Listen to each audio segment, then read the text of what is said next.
გამარჯობა, თქვენ უყურებთ გადაცემას თქვენი პარლამენტი 25 არხის ეთერში. სტუდიაში მუშაობს ანა კანაპლოვა. პარლამენტში სახელმწიფო ბიუჯეტის პროექტი განიხილება. რა თანხები არის გამოყოფილი სოფლის მეურნეობის განვითარებაზე?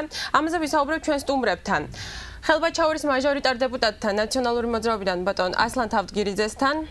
მოგესალმებით ბატონო ასლან. მოგესალმებით. და ეროვნულ დემოკრატიული პარტიის წარმომადგენელთან ბატონ გურამ ჩახვაძესთან. მოგესალმებით ბატონ გურამ. მოგესალმებით. ჩვენ სტუმრებს დავუსვავ კითხვებს, რომლებიც დეპუტატებმა თავად შეადგინეს ერთმანეთისთვის. ყოველი პასუხისთვის სტუმრებს ექნებათ მხოლოდ 25-25 წამი. ბატონ გურამ, ბატონო ასლან, ასევე 25-25 წამი გექნებათ იმისთვის, რომ თქვენი პოზიციები გამოხატოთ ამ თემასთან დაკავშირებით. ბატონო გურამ, გისმენთ? ჩემი აზრით, სახელმწიფო ბიუჯეტის პროექტი ვერ პასუხობს სოფლის მეურნეობის საჭიროებას. დაფინანსება არის არასაკმარისი, ბიუჯეტის პროექტი არის არაგამჭვირვალე შეიძლება ითქვას და სახელმწიფო პოლიტიკა ამ სფეროში არის არა ყოვლისმომცველი, არამედ ფრაგმენტული. ეს არის პრობლემები, რომელიც ჩვენ ვერ გვაძლევს საშუალებას ვისაუბროთ, რომ ბიუჯეტი იქნება სოფლის მეურნეობაზე ორიენტირებული. დიდი მადლობა, ბატონო ასლან, თქვენი 25 წამი გისმენთ? მოგესალმებით. სოფლის მეურნეობა სახელმწიფოს პრიორიტეტულ დარგებში შედის. ამის ერთ-ერთი მაჩვენებელი არის, რომ წელს ბიუჯეტი გათვალისწინებული შარშელებთან შედარებით 30 მილიონით მატულობს და აღწევს 100 მილიონამდე და იგეგმება სხვადასხვა ახალი პროგრამების დაფინანსება. ეს ხელს შეუწყობს ჩვენი სოფლის მეურნეობის განვითარებას და წინსვლას. დიდი მადლობა, ახლა გადავიდეთ კითხვებზე. ბატონ გურამ, თქვენი ოპონენტის პირველი კითხვა. ის ფაქტი, რომ სოფლის მეურნეობის ბიუჯეტი წინა წელთან შედარებით გაიზარდა 20 მილიონით და შეადგინა ჯამში 100 მილიონი, თქვენი აზრით მეტყველებს თუ არა იმაზე, რომ სახელმწიფოსთვის სოფლის მეურნეობა პრიორიტეტია? არ მეტყველებს, იმიტომ რომ თუ ჩვენ გვინდა რეალურად სოფლის მეურნეობა ვიზრუნოთ, საერთაშორისო ორგანიზაციების რეკომენდაციით ეს უნდა იყოს მინიმუმ 1% მთლიანი შიდა პროდუქტის. ანუ სადღაც პროგრამებზე უნდა წავიდეს არა 100, არამედ 300 მილიონი. ცალკე უნდა ვიზრუნოთ ჩვენ ასევე ინფრასტრუქტურაზე და ასევე სისტემაზე. არ არის აგროდაფინანსება, დაზღვევა, არ არის გრძელვადიანი კრედიტები და ასე შემდეგ.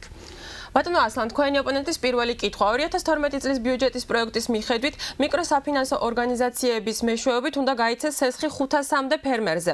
მაშინ, როდესაც სოფლად მინიმუმ 700.000 ფერმერული ოჯახია რეგისტრირებული. რამდენად უზრუნველყოფილი იქნება საკრედიტო ხელმისაწვდომობა?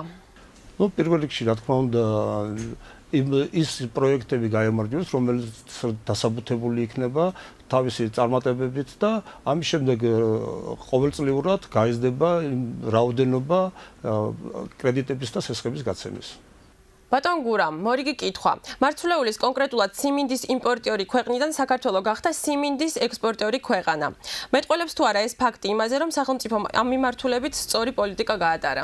ჩვენ არ უნდა დაგვავიწყდეს, რომ ვართ ხორბლის იმპორტიორი ქვეყანა, რაც ჩვენს სურსათის უსაფრთხოებას პრობლემის ქვეშ აყენებს და როცა ერთ ნაბიჯს გადავდგავთ, თქვათ სიმინდთან მიმართებაში, არ უნდა დაგვავიწყდეს, რომ მთავარი საკვები არის პური და ხორბალთან დაკავშირებით ჩვენ გვაქვს პრობლემები.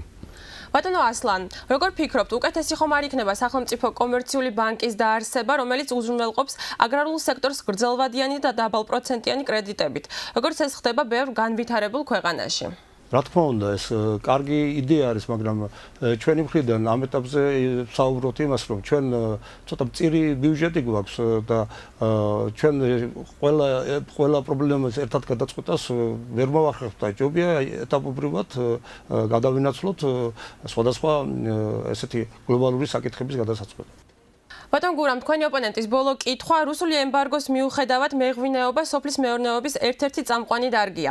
ნიშნავს თუ არა ეს, რომ სახელმწიფომ ამ მიმართულებით სწორი პოლიტიკა გაატარა? თუ ჩვენ ჩავხედავთ და ვნახავთ, რომ ამ დარგზე არის 7 მილიონი გამოყოფილი, არა, ეს ვერანაირად ვერ პასუხობს აი ამ დარგის მოთხოვნებს სახელმწიფოს მხრიდან. რაც შეეხება ემბარგოს და დივერსიფიცირებას, ეს რა თქმა უნდა ეროვნულ დემოკრატიული პარტიის ხედვაც არის, რომ ჩვენ არ უნდა ვიყოთ მიბმული რუსულ ბაზარზე, რომელიც ყოველთვის რისკის ქვეშ აყენებს ჩვენი მეწარმეების საქმიანობას და იმპორტს ჩვენი პროდუქციის, არა მარტო ღვინის, რა თქმა უნდა. მადლობა, თქვენ დრო ამოიწურო. ბატონო ასლან, ბოლო კითხვა. როგორ ფიქრობთ, სოფლის დახმარების პროგრამით გამოყოფილი თანხების მიზნობრიობაზე გადაწყვეტილებას უნდა იღებდეს სოფლის რწმუნებული თუ სოფელი, არასამთავრობო ორგანიზაციების, კერძოდ სოფლის ასოციაციების მეშვეობით? მე როგორც ვიცი და ჩემამდე ნამდვილად ინფორმირებული ვარ, ყოველ შემთხვევაში ჩემ რაიონში ეგრე არის და მთლიანად საქართველოშიც რომ ძირითადად სოფლის მოსახლეობა ღებულობს გადაწყვეტილებებს და სრულდება და ერთ-ერთი ყველაზე სოფლისათვის ყველაზე კარგი პროგრამა არის ეს სოფლის პროგრამა, რომელმაც გაამართლა მთლიანად საქართველოს მასშტაბით. და ბოლოს ორივე სტუმარს აქვს შესაძლებლობა შეაჯამოს ჩვენ დღევანდელი საუბარი. ბატონ გურამ, გისმენთ?